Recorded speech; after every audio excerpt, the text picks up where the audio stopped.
வணக்கம், welcome to Chitra Murali's kitchen.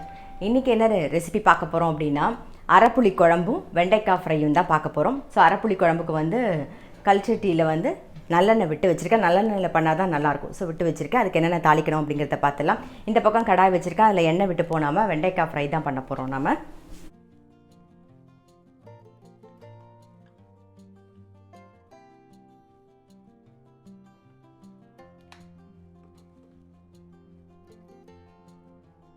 இப்போ வந்து வெண்டைக்காய் ஃப்ரை முதல்ல போட்டுருவோம். வெண்டைக்காயை அது வெந்துன்னு இருக்கட்டும். அதுக்கப்புறமா வந்து அரப்புளி குழம்புக்கு தாளிச்சிக்கலாம். கொஞ்சம் கடுகு, கொஞ்சமாக உளுத்தம்பருப்பு, கருவேப்பிலை,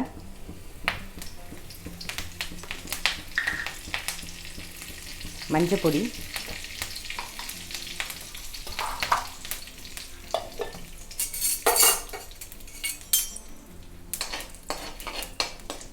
கட் பண்ணி வச்சுருக்க வெண்டைக்காயை சேர்த்துடலாம்.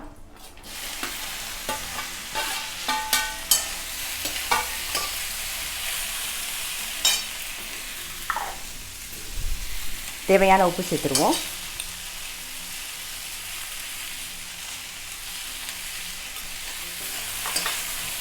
வெண்டைக்காய் இந்த பக்கம் வெந்துட்டு இருக்கட்டும்.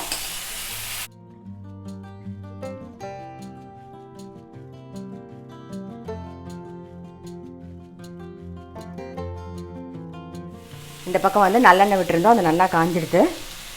தாளிக்கிறதுக்கு கடுகு, கொஞ்சம் உளுத்தம்பருப்பு, கருவேப்பிலை,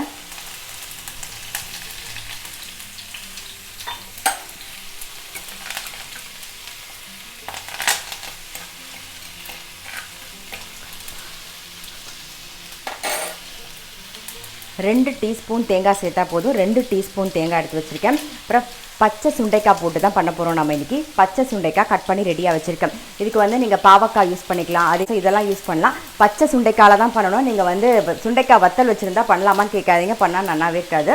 ஸோ பச்சை சுண்டைக்காயில் தான் பண்ணணும். இதுக்கப்புறம் இதில் வந்து தேங்காய் 2 டீஸ்பூன் சேர்த்துக்கிறேன். நான் சேர்த்துட்டு லைட்டாக ஒரு பிரட்டிடுறேன்.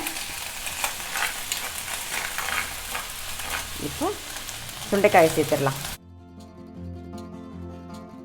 பச்சை சுண்டைக்காயை சேர்த்து அது கொஞ்சம் அந்த எண்ணெயிலே வதங்கணும். அப்போ தான் நல்லாயிருக்கும்.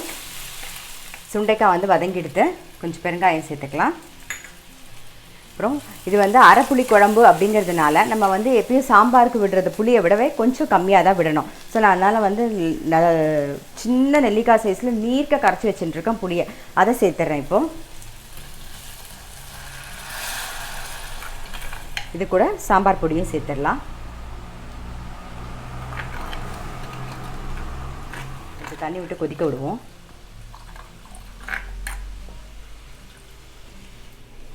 சுண்டைக்காய் வந்து எண்ணெயிலே வதங்கிட்டு அந்த புளி தண்ணியில் உப்பு புளி காரத்தோடு நல்லா வேகிறதா, அதனால் வந்து கசப்பு இருக்காது. அதோடு சேர்ந்து பிளெண்ட் ஆகி ரொம்பவே நல்லாயிருக்கும்.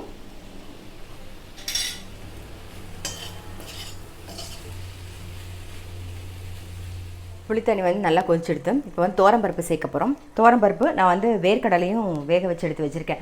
வேர்க்கடலை வந்து இல்லை அப்படின்னா நீங்கள் வந்து கடலைப்பருப்பு சேர்த்துக்கலாம். ஒரு கைப்பிடி கடலைப்பருப்பு வந்து தோரம்பருப்போடு சேர்த்து வேக வச்சு எடுத்துக்கோங்க.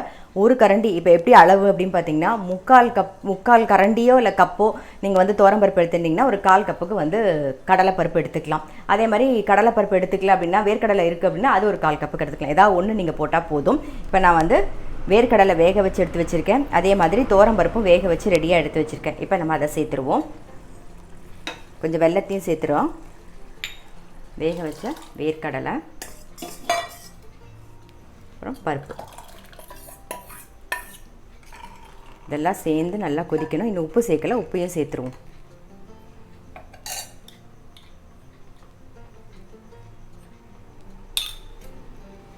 இந்த பக்கம் வந்து இது நல்லா கொதிக்கட்டும். அதுக்குள்ளே இந்த பக்கம் வந்து வெண்டைக்காய் வந்து மூடி வச்சுருக்கேன். ஆக்சுவலாக வெண்டைக்காயை நீங்கள் வந்து தாளிச்சிட்டு உப்பு போடுறீங்க இல்லையா, உப்பு போட்ட உடனே நீங்கள் சிம்மில் வச்சு மூடி வச்சுட்டா போதும். அந்த ஆவியிலே அது வந்து வெந்துடும். தண்ணியெலாம் விட வேண்டிய அவசியம் இல்லை. ஸோ வேகட்டும். வெந்ததுக்கப்புறம் பார்க்கலாம்.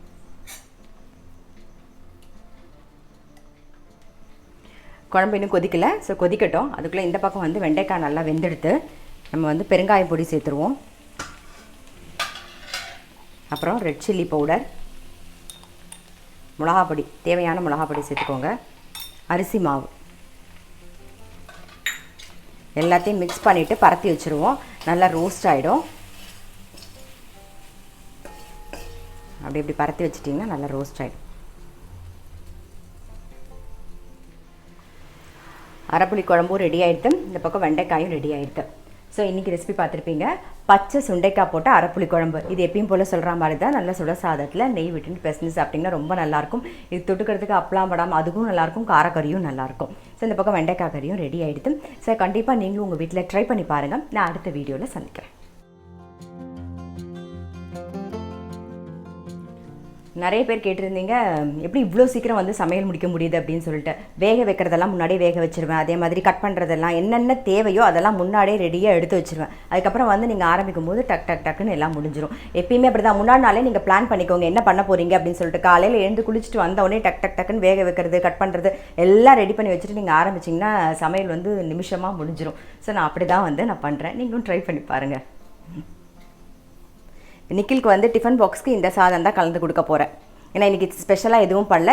பச்சை சுண்டைக்காய் போட்டு அரப்புளி குழம்பு சாதம் தான் அவனுக்கு இன்றைக்கி டிஃபன் பாக்ஸ்க்கு.